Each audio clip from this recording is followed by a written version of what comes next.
Good afternoon, everyone.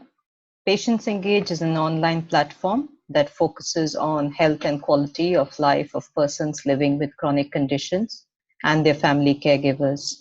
This month is Diabetes Awareness Month, and we'd like to focus our webinar today on proactive management of diabetes and how that helps people improve their quality of life. We strongly believe that the lived experience of people living with diabetes is a great source of wisdom for persons struggling to cope with diabetes or looking for guidance. Today on the panel, we are happy to have with us two patients who've been living with this condition for more than 20 years, and an esteemed physician with a specialization in endocrinology and diabetes, Dr. Usha Sriram. She is extremely passionate about women's health and the role of families in diabetes management. Our two panelists who are patients and living with type 2 diabetes are Mr. Jayesh Shah from Mumbai and Marianne the Nazareth from Bengaluru. Both of them are very, very passionate about sharing their experiences as well. And I am Aparna Mittal. I'm the moderator for this panel discussion today. So we have a lot of exciting topics lined up, and we hope you will find this useful. So without further delay, let's get started. Last week was World Diabetes Day on 14th November, and that's one of the reasons we chose to do this Living Better with Diabetes this month, because it's also the Diabetes Awareness Month. Dr. Usha, can you talk about the theme for World Diabetes Day and the month this year? So just to, I'm sure everyone knows why November 14th is World Diabetes Day. It is the birthday of Professor Banting, who discovered insulin. And in a couple of years, it will be 100 years since the discovery of insulin. Insulin is something we sort of now take for granted. But, 100 years ago or 90 years ago, people did not have this opportunity, and they didn't, live long because they didn't have insulin when they had developed type 1 diabetes. But millions and millions and millions of lives have been saved and continue to be saved because of insulin. And so November 14th is Dr. Banting's birthday. But the whole month is kind of looked at as the Diabetes Awareness Month.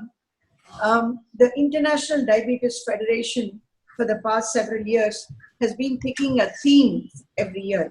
A couple of years ago, it was the eye and diabetes, and before that, it was the foot and diabetes.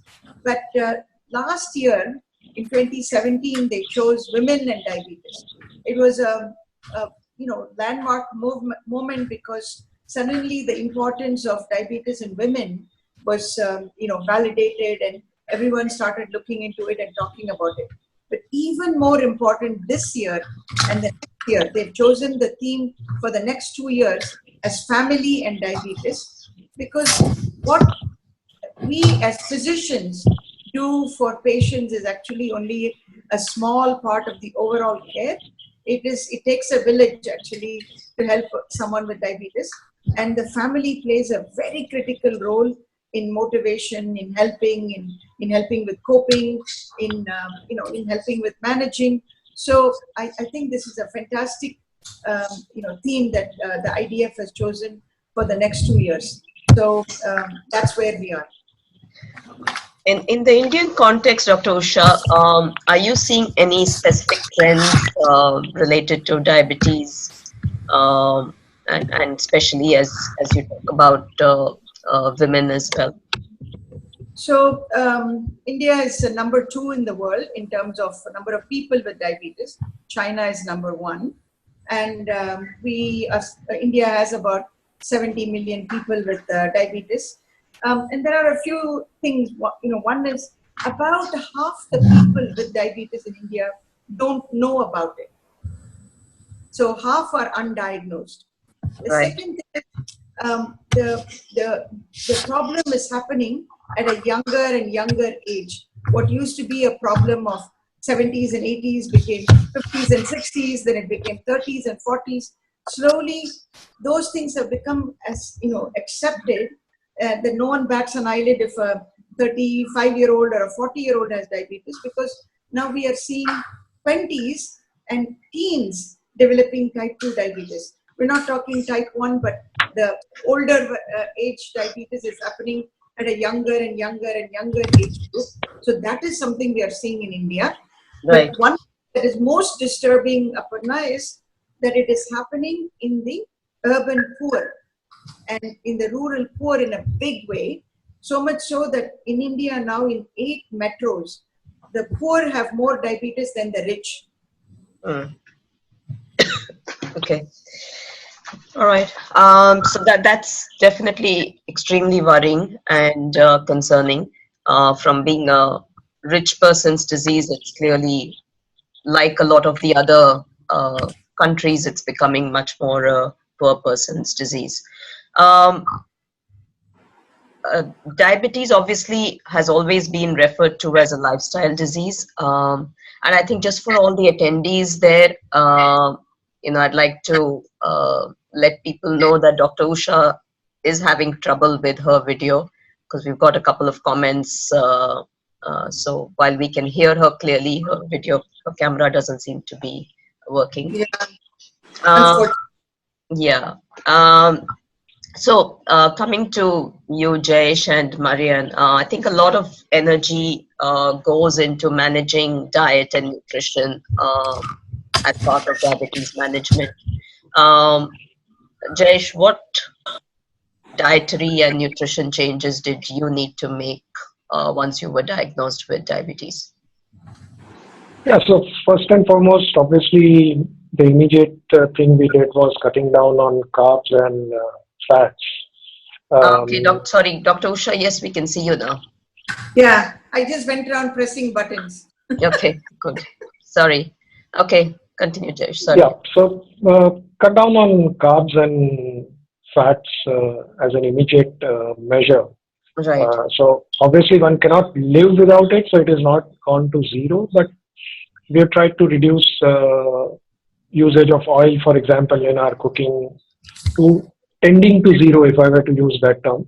Right. And reduce the carbs to a great extent. And that's the immediate change that we made. And then as time went by, we became more and more, if I were to again use a term, educated or learned about how to manage diabetes, we started distinguishing between good carbs and bad carbs. And that was again another change that happened a few years later. Initially, It was absolutely cut down on sugar, cut down on starch, stop eating rice, stop eating potatoes and things like that. Because I'm talking of, when I was diagnosed, I was 29. Today I'm 59, so I'm talking of 30 years ago. Right. So initially, that was the reaction which everybody told us to do, and we went about doing it. So those were the dietary changes we made. Marianne, from your perspective, what were the diet and nutrition changes you made? They were huge.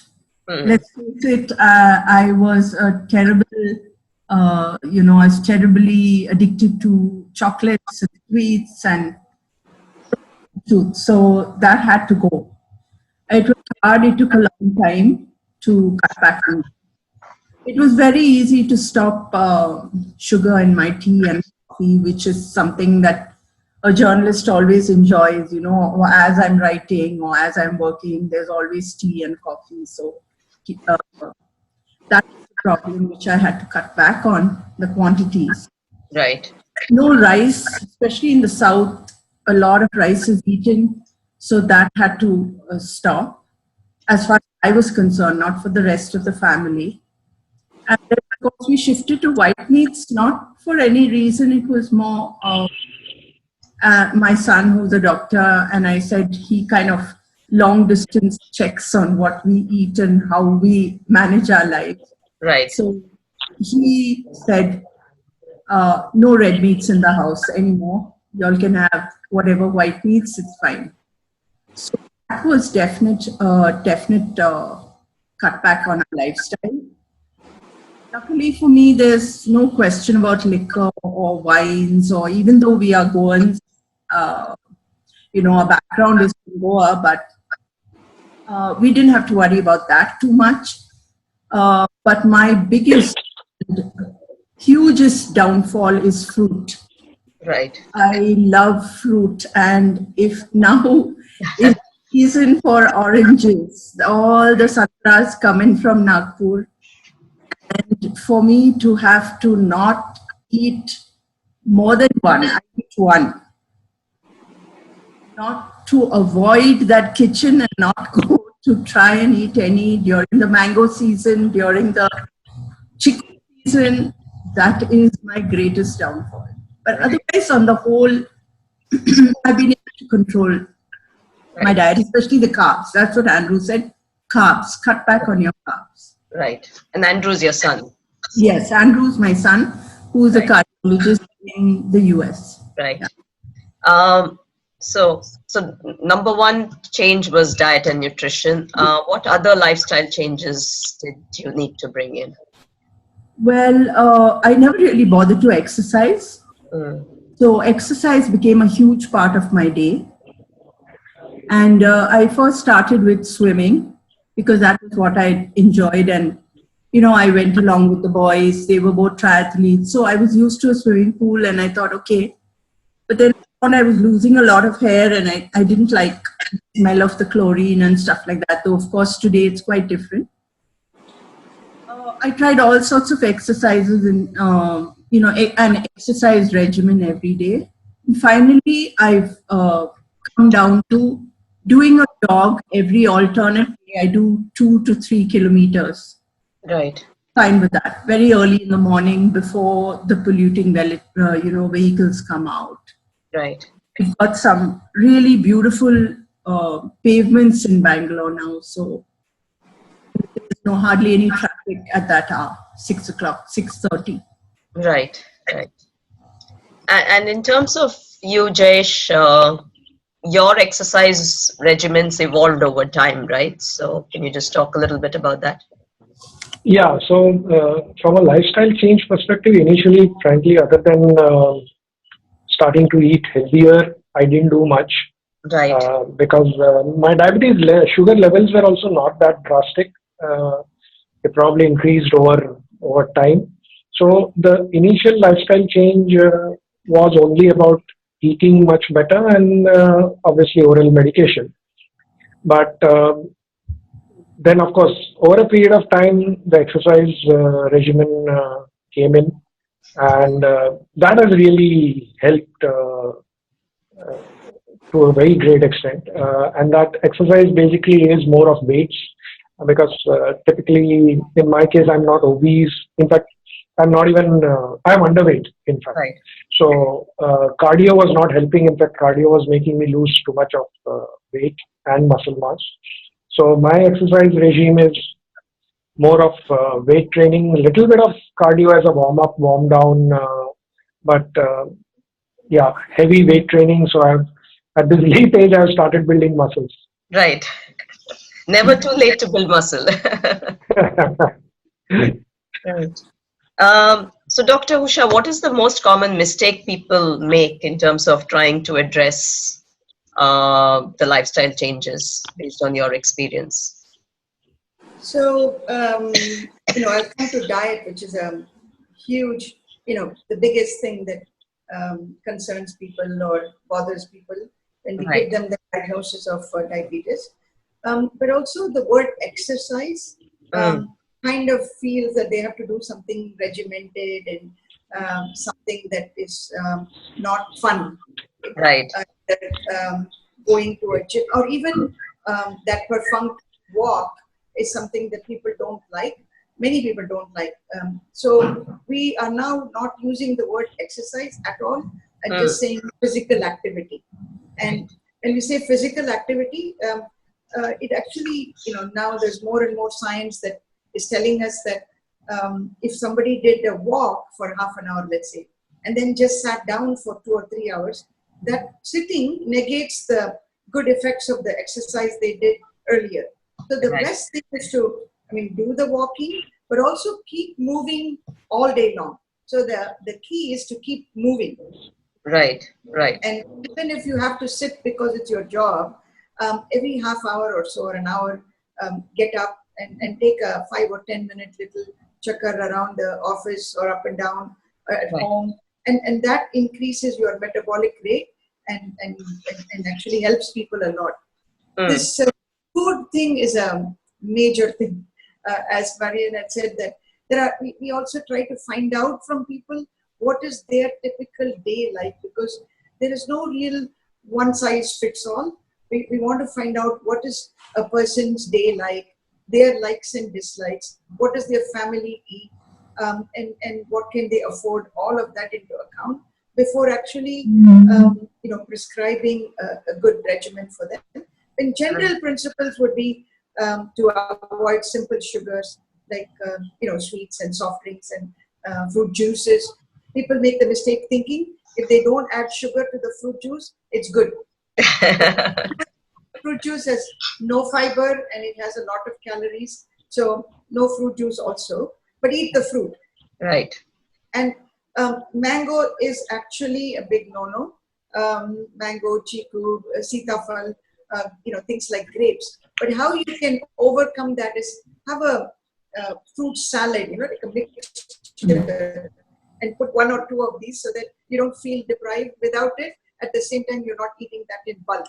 Right. Things like guavas and papayas and watermelon, apple are all okay. And I think you have absolutely talked about avoiding or limiting red meat, using more white meat, fish, chicken, pork. Pork is also a white meat. And eating more vegetables and fruit and dals and complex carbohydrates. So one has to get somewhat creative with the meals.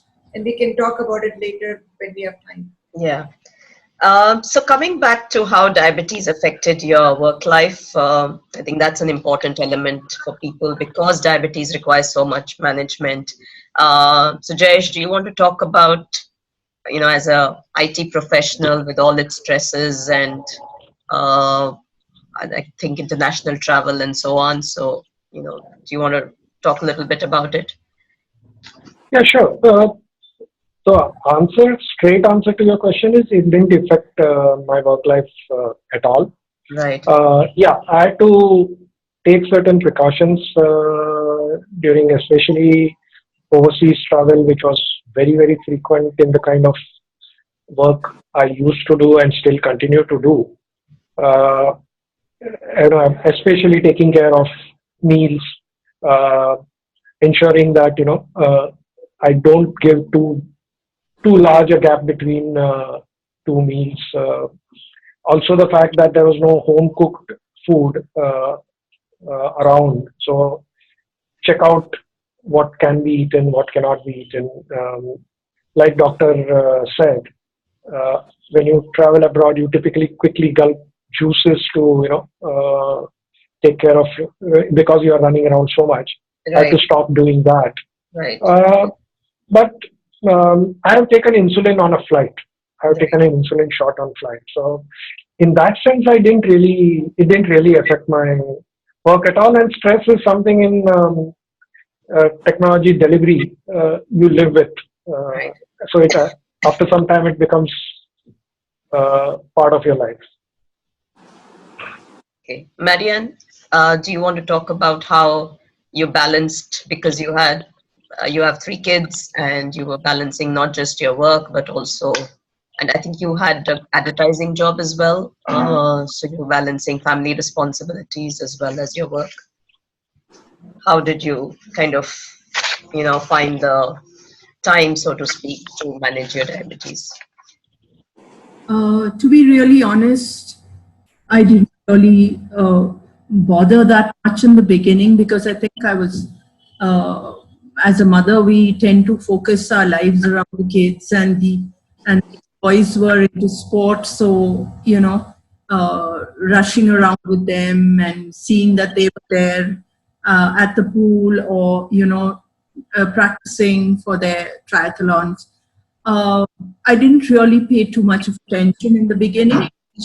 I just shut down all my sweets mainly, Right. but I didn't really keep checking on my sugar levels or my blood, and nothing like that. It was like 5 years ago. I had a occlusion in my eye, in my left eye.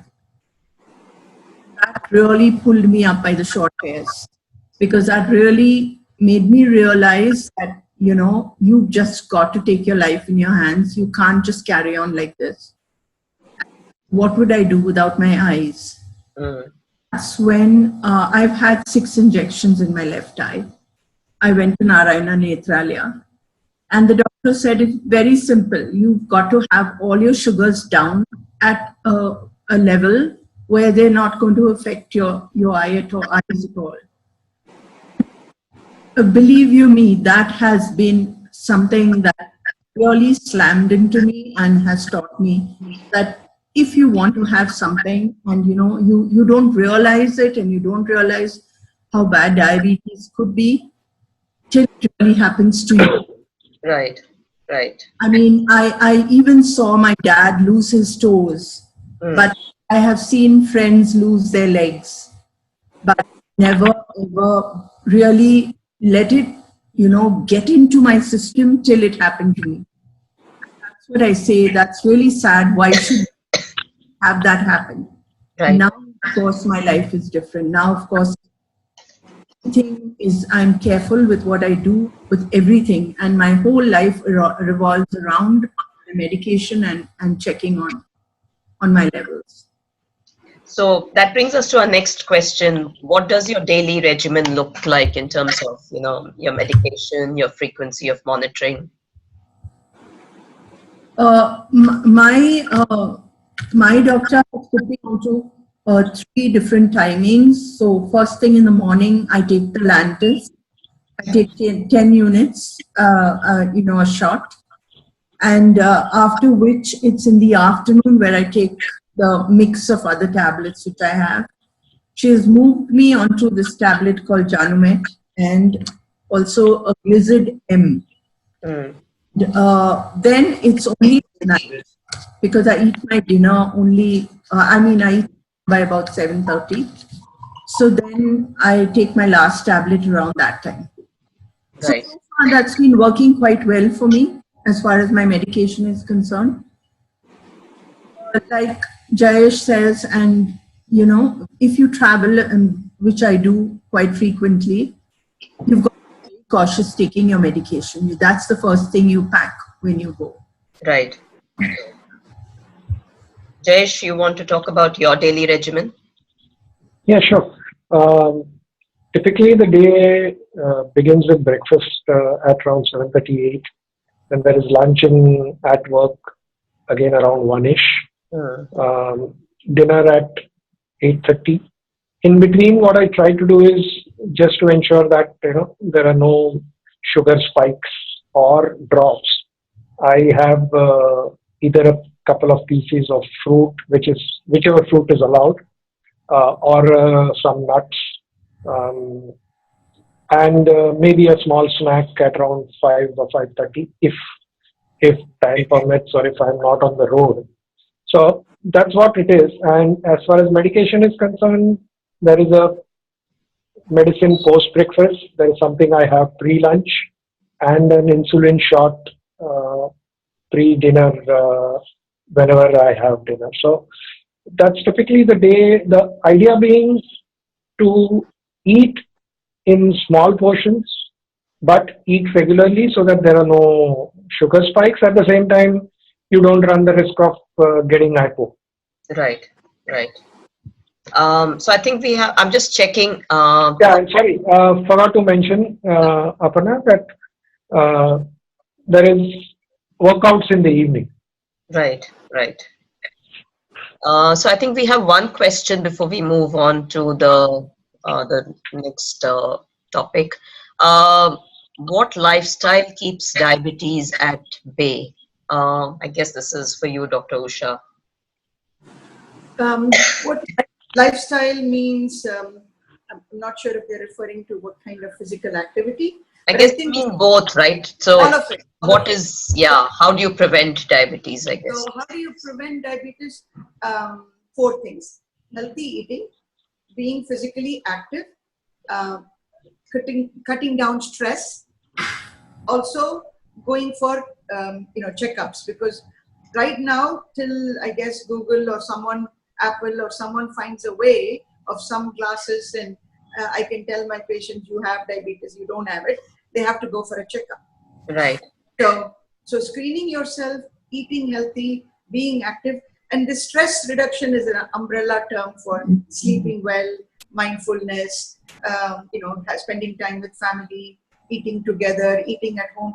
All of those things definitely, because scientifically it's been shown that people with pre-diabetes, there are 2 things that determine whether they will progress to diabetes. One is physical activity, the other one is stressful life situations. I mean, stressful things can happen. Sometimes we have no control over it, but how we cope with it and what we do to cut down our stress.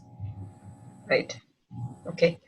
So to the attendees, you can keep asking your questions either on the Q&A or the chat, and we'll try and answer as we go along.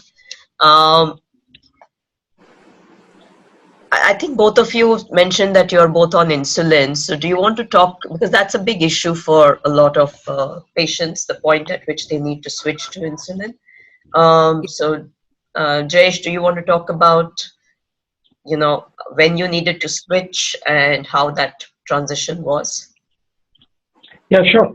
I switched to insulin exactly 10 years ago. That was in the year 2008.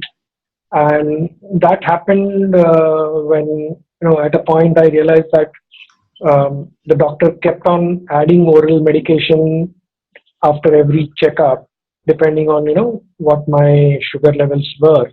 Right. And I said, this is not something I need to do. Basically, at that point in time, I discussed with the doctor, and he was very happy to support me on that. So we switched over to insulin, adjusted doses of oral medication. It's not that the oral medication has gone away, but it's much less now, because insulin, the direct injection of insulin into the bloodstream helps rather than trying to induce insulin through these oral medications. So in my case, it was voluntary. I went and actually asked the doctor, would it be a good idea to do it? And yes, I'm on that for the last 10 years now. I wish I had all more patients like you, Jayesh. Insulin. Thanks for the compliment, Doc. Thank you for the compliment. An absolute compliment, because insulin is a hard sell. And jokingly, I tell that in India, insulin resistance is resistance to insulin. Not biological insulin resistance. And I think True. As doctors, we need to constantly, explain and slowly prepare our patients that diabetes is a progressive problem, and many Correct. people may need to take insulin down the road. So it's not a failure on their part or some failure Correct. of treatment. So that's how they look at insulin, treatment. Absolutely. Before we go on to Marianne, I think we had a question that had come up earlier.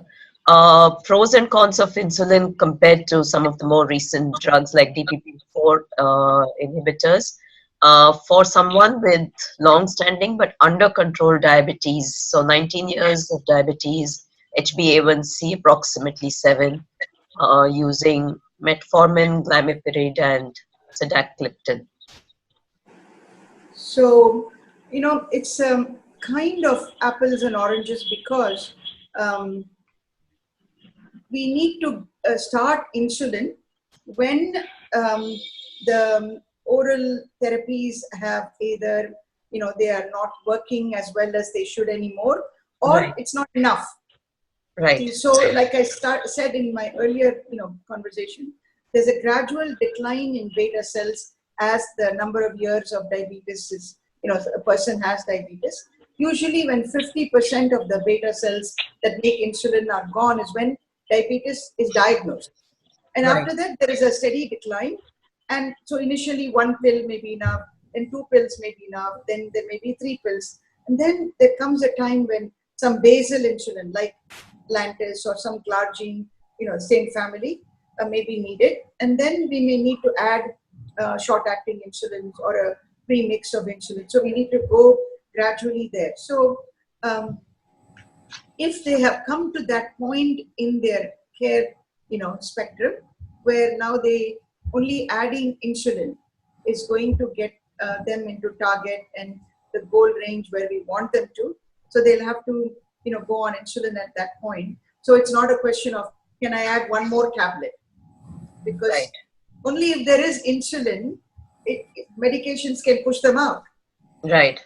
Right. And some medicines that work outside of the insulin, they work not by pushing out insulin, but sensitizing the insulin they have.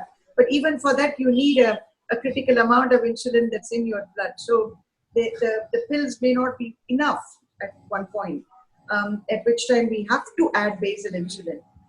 And sometimes for some patients, the pills won't work. What we call primary failure. They took it for 3 months, they took it for 4 or 5 months. It works very well for some, doesn't work so well for some. So then we'll have to go to plan B. Right. So as long as people with type 2 diabetes recognize that getting on insulin at some point in their diabetes care, it may be very early in some, it may be much later in some. Whenever the doctor feels it is needed, they should not resist it, because as I was mentioning to you, Aparna, if somebody has a thyroid deficiency, they take thyroxine. Right. If they have adrenal gland deficiency, they take steroids. When they have insulin deficiency, they have to take insulin. Yeah, absolutely. So if you look at it like that, it doesn't seem, it's only because it's a shot. Yeah. Right. If Right. insulin Yes. was a pill or a patch, no one will be talking about insulin. That's true. Right. Marianne, did you have any challenges when you had to switch to insulin? Yes, I absolutely didn't think that I was that bad. Right. But my son was studying in St. John's at that time. He just dragged me off to his teacher. And he said, come on, Jyoti, let's get mom onto insulin. And that's when they started me off on Lantus. I never looked back after that. I mean, there was nothing to it. I don't know why. I think it was just in the mind, because when you talk to somebody and they say, you have diabetes, you're on injections, you're that bad. I mean, that's the way people react. And so that was there in my mind. And I feel so silly about it, because now when you look back, there was so much I could have done with just that one shot, which made such a difference to my life. Right. Right. Good. So talking about what people talk about, etc., leads me to the next question. How do you handle social engagements, parties, weddings? Marianne, you want to go on that? Started cutting back on going out. Because that, the tables would be groaning with the most delicious stuff, and there was everything there which I was not supposed to eat, and which I wanted very much to eat. And started cutting back, and people would say, just today, take a tiny piece, why not? And it was that kind of thing. Right. Which I started realizing, let me just stick to family, because family understand, family know. And nobody comes and hassles me and says, oh, you've got to eat this. Or just today, why not? Why are you being so fussy? Why are you being so strict? So, yes, my socializing, like the huge weddings and whatever we used to go for before, I kind of take a back seat now. But family programs I go for because they understand, and I don't have an issue. Right. Jayesh, what about you? No, I have not cut down on anything. My social engagements, my office parties, friend parties, weddings, everything continues as is. My only thing is I do everything in moderation. So I love my single malt, and but the only difference is earlier probably when I was younger and in college and not diagnosed, I would probably go with three large ones. Mm, Today I don't go beyond two small. I'm very clear about that. right.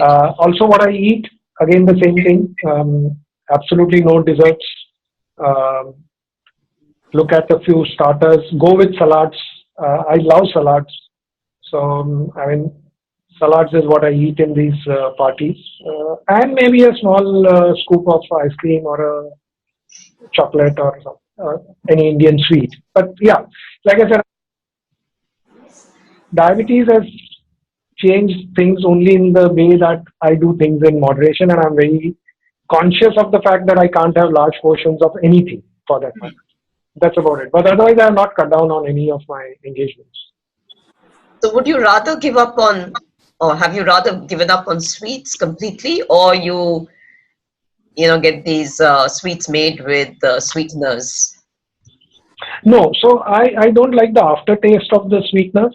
So rather than eating a large portion of a sweet with those sweetness, like I said, I would go with probably a small piece of, and of course with large gaps in between. So even during Diwali, there are typically people celebrate Diwali for 4 days in India. Right. I would probably eat sweets so only on day one or day four, Right. not every day, and not morning evening. Right. So What about you, Marianne? How do you handle your sweet tooth?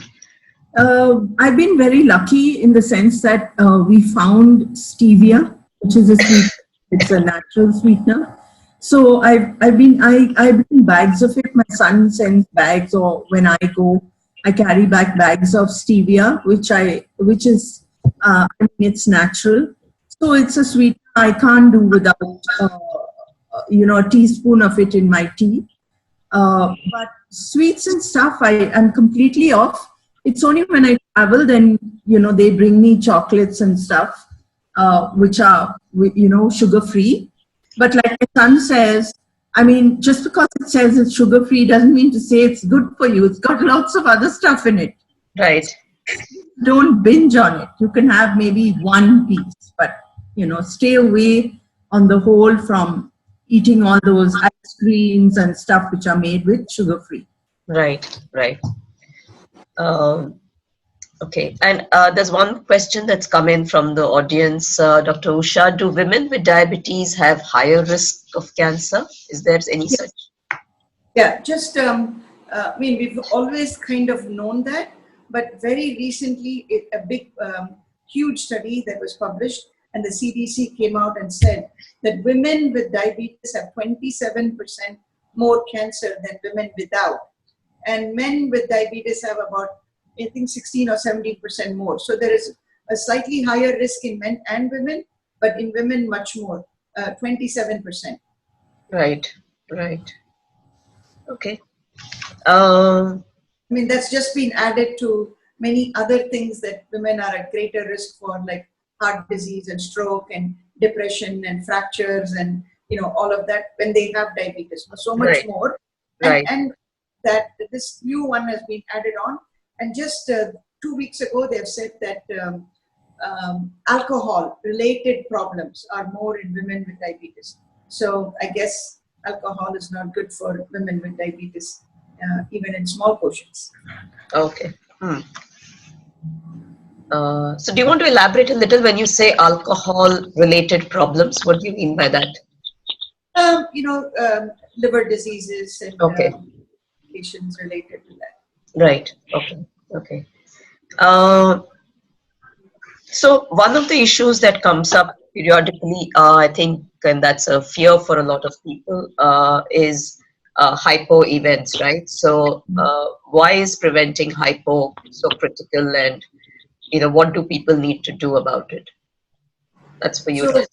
So two things. One is a hypoglycemia episode, a low Right. sugar episode. itself is very frightening to patients, because you really feel very, very uncomfortable, sweaty and trembly and feeling out of sorts, and I mean, you're not in control, and then headachy, and many people feel very drowsy, and if they've had diabetes for a long time, what happens is there is a blunting of all these reactions to low sugar. So actually they may not feel all the early symptoms of hypo, and only start feeling very, very drowsy and unable to concentrate and things like that. That's because sugar is not going to the brain.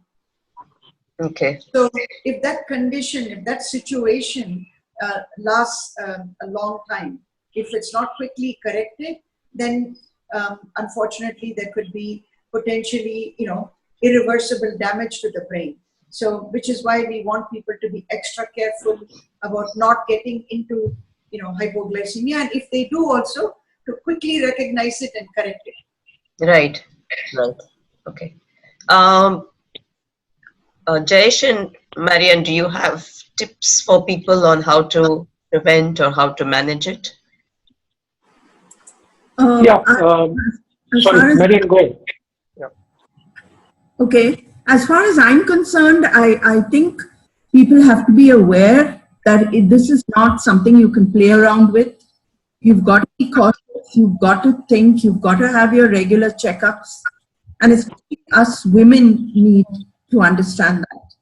I think if we are able to handle our day, be cautious about what we put into our mouths and how we go about handling whatever our issues are during the day, or maybe work-related, maybe family-related problems. We have to learn how to kind of back off, and as far as I'm concerned, kind of back off and say, let it not stress me. I've got to learn to be a little more relaxed as far as that is concerned. And I think on the whole, if people are cautious, eat everything in moderation. And if you find that your doctor's telling you that you're a borderline diabetic, I think take that seriously. Get out there and exercise. And don't ask for it to become full-blown before you decide to do whatever you're going to do. That's my advice. Right. Been a diabetic for so long. So one more quick thing, Aparna. Every person with diabetes must do home glucose monitoring. Right. They must have that kit with them. One at work, one at home, and if needed, one in their car. And because now it's become less expensive and also really portable and tiny. So the reason is, suppose you're driving your car and suddenly you don't feel well. You don't know whether it's low sugar or high sugar, or it's nothing to do with sugar at all. So quickly taking a test, you pull over the car, take a check, and you know what it is, you correct it, and then you start driving. Otherwise, you could get yourself and other people on the road in trouble. The second thing is, you could be on a flight, you could be at work, you could be doing anything, especially if you're like cooking over a stove or something. Suddenly you start sweating. And you don't know, especially a woman near menopause, she might think, oh, I'm having a hot flush. Right. But it may be actually a low sugar, or the other way around. So a quick check, and doing the glucose monitoring regularly at home is actually a behavior modification. Otherwise, it's out of sight, out of mind. Yes. And if you only check it once or 2 months, you really don't know what's happening the rest of the time. Jayesh, you want to add anything to that? Not really. I already said, you need to manage your meals. You need to ensure that you never risk going completely empty on your stomach. And like the doctor rightly pointed out, if any symptom, don't take a chance. If you are driving, pull over. If you are in office, take help of a colleague or a friend. At home, of course, family is always around you. People tend to ignore these symptoms, and then that could, because as they say, hypo is worse than having high sugar. Right. So, try and ensure that you never get into that situation. One question that's come in is some 60-year-old woman who's underweight, been pre-diabetic for the last 10 years, does reasonable exercise, eats reasonably, but cannot do intense exercise. Any advice for her? She's underweight, pre-diabetic, 6.1 HP A1C for the last 10 years.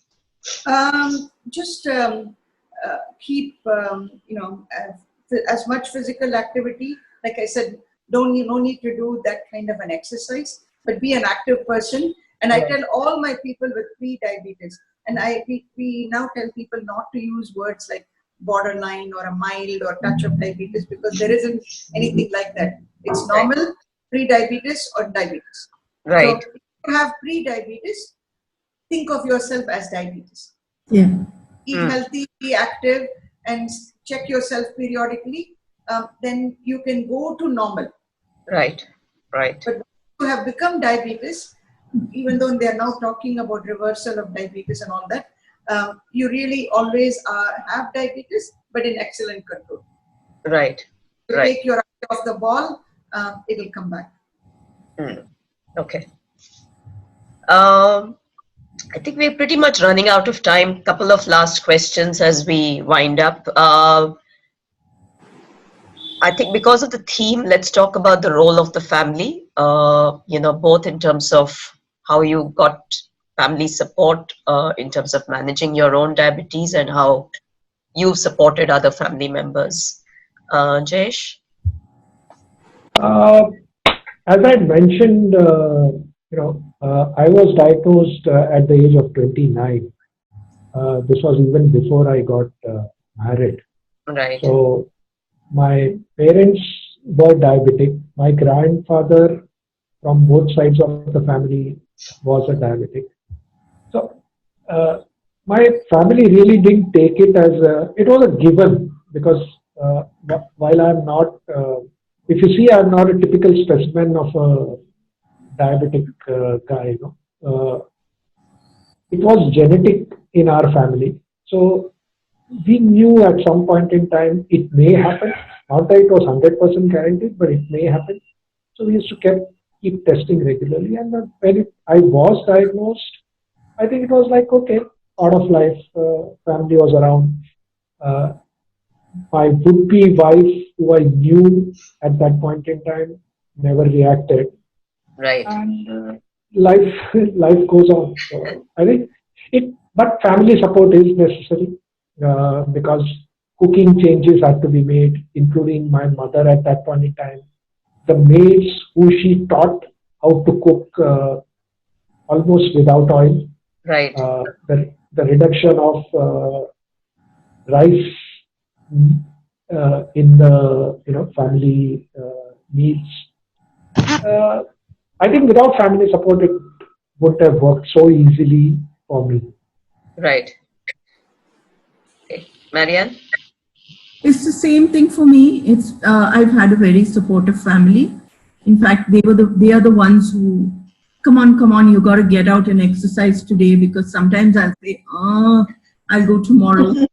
So, and especially as winter's starting to come in, to pull on those tracks and get out is a little tough, but I have a lot of support.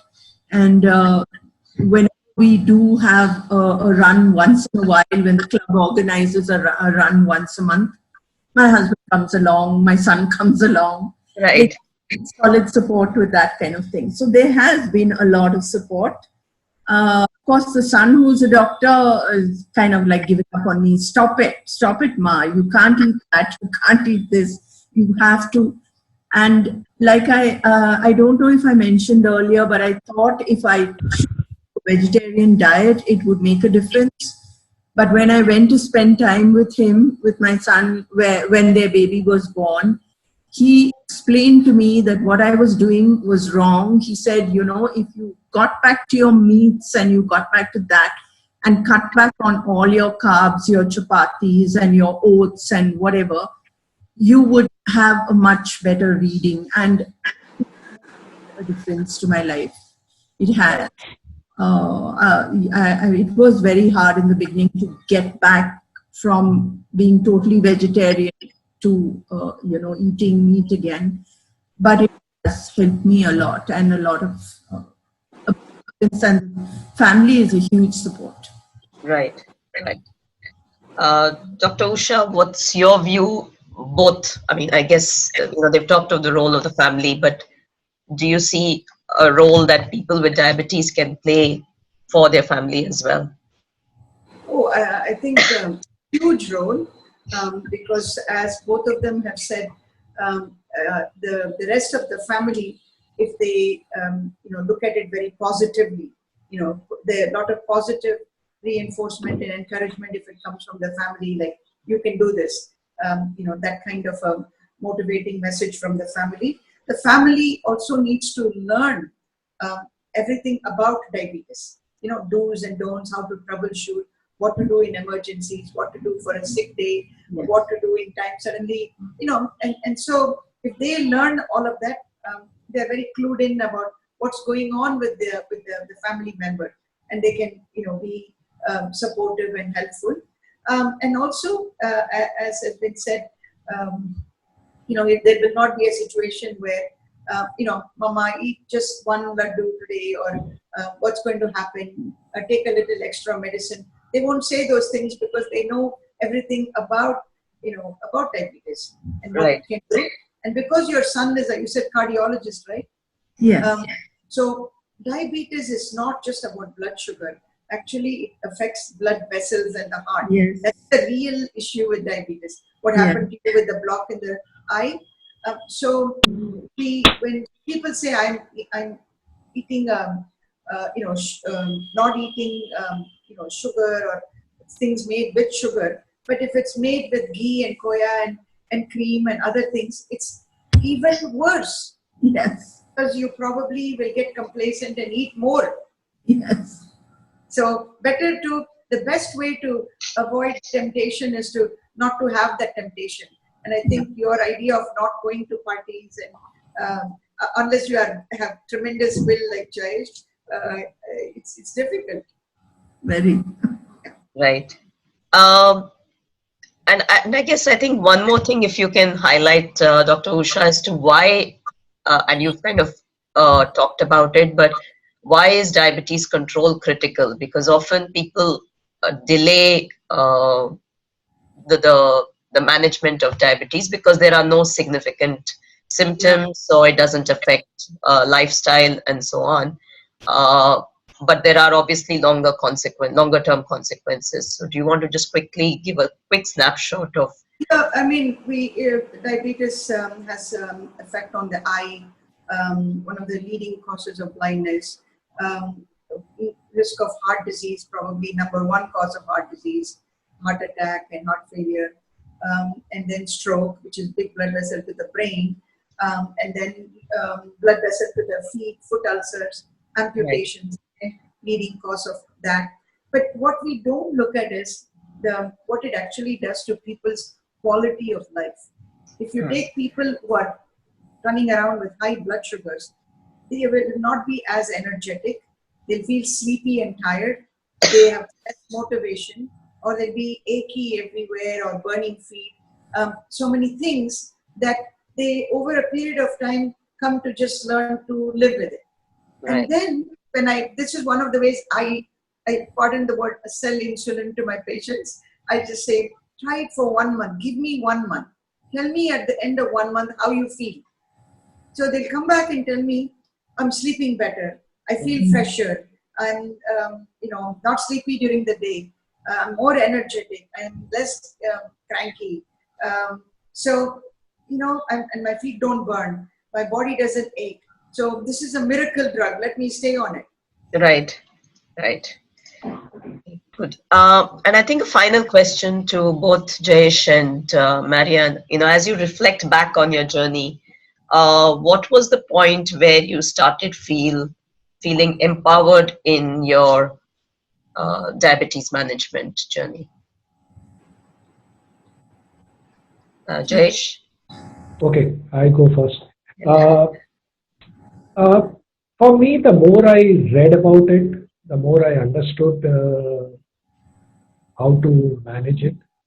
Uh, that was a time when, so there was not a single moment which I would call a aha moment, but I think gradually I kept reading about it, and yeah, maybe one of the times I felt really good about it was when my doctor said, and which Dr. Usha said today. He said, Jayesh, I would love to have more patients like you. I mean, Yes. that was the day. That was the day I really felt good. That was 10 years ago, and probably I'll feel good tonight because of what Dr. Usha said to me. So, Right. Yeah. Uh, For me, looking back on my years, I think if I had taken a little bit more time and, I was a little more cautious, maybe I wouldn't have done what I've done to my eye. I feel really sorry about it because I was the only one in the family without spectacles. I never had a day problem with my eyes, and then suddenly for this to happen was such a catastrophic problem. And, right. uh, if I was to ever go back, I would always think, you know, I should have been a little more cautious. I Mm. should have been. It's not just cutting off sugars and rice. It's a huge lifestyle change which we've got to do, and we've got to bring in exercise to help us. And that's what finally today I feel much more empowered because I do make that effort, and I know I'm making it for myself. Right. So that's where the empowerment comes probably. Do it for yourself. Right. Right. Dr. Usha, any final advice for patients and families?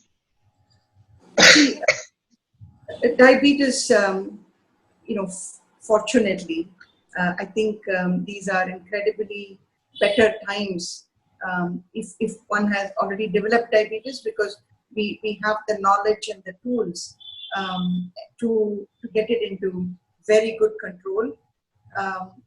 When I was a fellow learning to become an endocrinologist, we had 3 medicines for diabetes, only 3. And now one of them was insulin, and only one type of insulin. Right. And you had to take it from a vial and do all Yeah. those strange things. And people had to boil the syringes. And so we've really made huge strides. We have multiple medicines working at multiple different locations in the body. And then we also, the insulin itself has become very patient friendly in terms of duration of action, the needles, the pens, and the devices. So that way, I think these are better times. And we also, learned so much more about, medicines for cholesterol. All people with diabetes after the age of 40, even Yeah. if their cholesterol is normal, should be on cholesterol lowering Yeah. medicine. And people who are over the age of 50, they may have to be on a baby aspirin. They'll have to check with their doctor, keep their blood pressure under control. So we know so much more and so much information is there. For prevention though, actually it's the exact opposite. There are more and more and more challenges Yeah. because things like the and other things making the kids eat unhealthy, grown-ups eat unhealthy. You don't have to go out, food comes to your home. So lifestyle has become harder to work. So it has to be a collective effort of schools and colleges and workplaces and parents and teachers. And what you do is amazing. So we need all of this to take a big sledgehammer and bring this, the social problem down and prevent diabetes. Great, great. Thank you. Thank you, everyone. I think we've had an excellent discussion. Unfortunately, we were not able to go live on Facebook, but we've recorded this, so we will share this on Facebook in a couple of days as well as on YouTube. Just for others who are on this, if you have an experience to share, please write in to us, and you can always continue to follow us on Facebook or our website. And if you have any suggestions on what our next webinar should be or what we should talk about, we're always looking for inputs and feedback. Again, once again, thank you to our panelists, Dr. Usha, Sriram, Jayesh, and Marianne. It's been very, very enlightening to hear and talk to you, and I'm sure our community will definitely benefit from this webinar. Thank you, Aparna. All right. Okay, Thank you. bye. Bye. Bye. Thank you. Bye-bye.